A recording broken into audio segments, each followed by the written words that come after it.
So this is Newbury Lock, and we're just reading about this sculpture over here called Ebb and Flow. That it's actually kind of neat. It's a big stone bowl, and apparently, although we didn't notice it because we were too busy in the lock, when the lock rises, this piece is connected so that the water runs up over the top of it. And when the lock falls, the water level in the piece falls. Just kind of an interesting idea, like connecting the two together so that you've got this ebb and flow. It's kind of cool.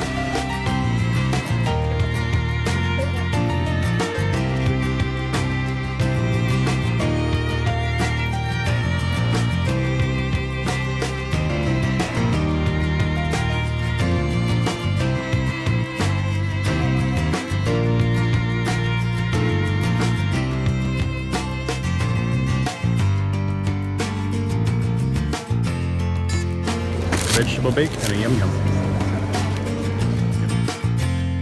At the end of the last vlog, we just got to Newbury and we'd refused to pay £10 to top up our water tank. So we ended up paying $5. Because we had to, we were still finishing the solar install, and at the last minute we decided, or Michael decided, we needed some, what are they called? A pair of crimping pliers. So long story short, I found a pair of pliers that were available to order that would arrive within 3 days, and we ordered them, and They arrived within 2 days. They arrived in 2 days, which was really nice. But it just meant we had to hang around in Newbury for a few days. But it wasn't a problem. Newbury's really nice, and there's quite a lot of mooring opposite the island and the chandlery that was closed and the water point that was expensive. There's lots of towpath moorings that were pretty full up actually. So there's a 48-hour mooring at Newbury Wharf, right by Victoria Park, and it's really nice. Lovely place to take the dog. A little bit noisy for the road, but like a stone's throw to the shopping centre and the high street. Really nice shops, really nice shopping. And then just above the next lock, which is Newbury Lock, there's some more 48-hour moorings, and we were the only people on there. So. Yeah, it was. Well, those were 24 hours. Oh, were they 24? Yeah, they were 24. But it's given me time to get out and actually finally finish the solar install, so video to come very soon with that. Not really many, going back to Newbury, there's not really that many facilities other than the marina. No water, except for at the marina. Where you have to pay unless you're getting fuel, but the fuel wasn't working anyway, so it's a good job we saw the fuel boat. Yeah, by now they may have reinstated services at the chandlery. The person who had been running the chandlery was, for some reason, and I don't know why, moved out, and they've now taken over the chandlery as part of the operation. But it was closed the whole time we were there. Yeah, so it may have opened again, but I don't know if they've got diesel yet. The only water point is there at the marina, the only official water point. There is apparently an unofficial water point behind a cafe. But we didn't use it. We didn't use it. We were told you could use it at the middle of the night when no one was looking. But yeah. There may or may not be an unofficial means of getting rid of liquid waste locally involving a legal way. Public toilets. But, just flush and flush. Try and time it. The bins are labelled specifically not for the use of boaters. So you have to carry your rubbish to Kintbury. Which we did. Did get a water on the water point there, so we did top up, which saved us, £5 again. Except for it didn't. Yeah, and it was pouring with rain when we were there, and we moored beyond the visitor moorings, just on the towpath.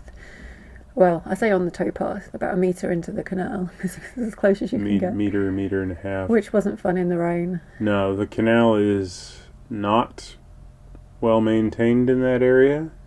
Really beautiful. Really beautiful, just, what I discovered with my not so good back and sciatica is that it's not ideal to try and jump onto what certainly looks like turf, but turns out to just be reeds. Yeah, and reeds that have been cropped so low down that it looks like solid land, but in fact is just bits of grass and water. So we only stayed there one night. We had a night by Weirlock Bridge as well, which was much nicer. Yeah, that was a visitor mooring. A really remote, but just really nice, quiet.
Yeah, and then a short hop up to Hungerford. Yeah. What do you think of Hungerford? Oh, I like it. Getting up here was pretty easy. 2 locks and about a mile of really quite pretty canal. Mm-hmm. Me and George walked it all. The last couple of days have been gorgeous. Like there's been, other than the areas of sort of built up, it's been really beautiful. Then you get into the built up areas and it's quite nice and towns, pleasant little towns. Yeah, I need the train. I need access to the train so that I can go in and get some physio. So we're on some nice 40-hour moorings right in the centre of Hungerford. Yeah, and we were able to tilt our solar panels for the first time at the sun. So exciting. So exciting, and so exciting to see the output not be particularly large because the battery was totally full, so it was actually in float mode, so virtually nothing was coming out of it. But hey, it's, it's there if we start using the power.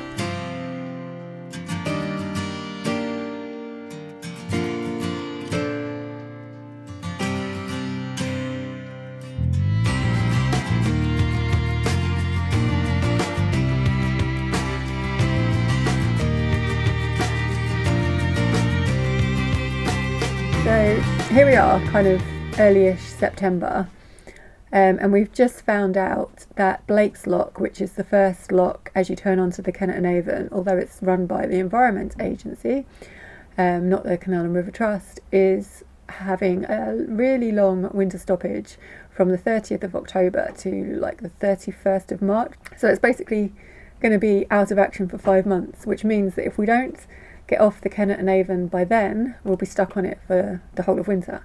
So we've got 3 choices. We can either, in the next 6 or 7 weeks, boot it down to Bristol and get back up to Reading, or we can leisurely go down to Bristol, take a winter mooring in Bath, and just have 6 months on the Kennet and Avon. Or not what I'm hoping to do. Or we can leisurely go down to Bristol and then get a pilot to go up the Severn to, I think it's Sharpness. Yeah, take us through the Avonmouth and up the Severn Bore north. Not what I want to do. But I don't mind the idea of surfing on an ocean. So basically we need to speed up. Yeah, we need to speed up because the reality is what we need to do is make it down and back by the end of October. Mm-hmm. And what we don't want to do, although I kind of think it'd be kind of cool to go up the Severn and everything, the reality is it's a flat bottom boat. And it's not, I mean... It's the wrong time of year too. It's complicated and it's expensive. You have to pay for certain moorings, we need to do more research. You have to pay for a pilot. You have to buy more insurance. Mm-hmm. So, it would be kind of neat to have said that we'd done it, but at the same time, I feel like it is definitely the fallback. Yeah. If I don't have enough faith in our engine. I got enough faith in our engine. My bigger problem is faith in our trim. But that time we were coming down the Sleepy Basingstoke Canal and all of a sudden you lost forward motion? Yes. What happens on the Severn when that happens? Seriously? Yeah. On the Severn? Mm-hmm. If we lose forward motion, mm-hmm. we keep going forward. The reason why the bore exists is because the ocean is shoving up the river. Yeah. So we keep going until we hit sharpness really hard. It depends. If we're there at slack tide, we might go backwards for a little while. And then about an hour later, we start heading towards sharpness. Either way, it's not an appealing... No. Yeah, there's some drawbacks to the idea. But basically, it's surfing, right? So if you get yourself into the right position, and here comes the bore. It's basically a tidal wave, right? It's actually called a tidal bore. So what happens is if you're below the point at which the tidal bore begins, then you don't really have a problem. You just drift slowly out into the Atlantic and starve to death, right? If you've gotten up to where the bore is, and then you're in front of it, and the bore starts coming up behind you, then your back end of your boat goes up, and the front end of your boat rams into Frampton. Or Sharpness. So, like I was saying, we need to get to Bristol and back by the end of October. We're not going to surf the Severn Bore. We're going to make it to Bristol. We're going to make it back before the end of October, and you guys are going to watch. Done. All right. Is there anything else? Apparently not. Okay. I think we're finished here.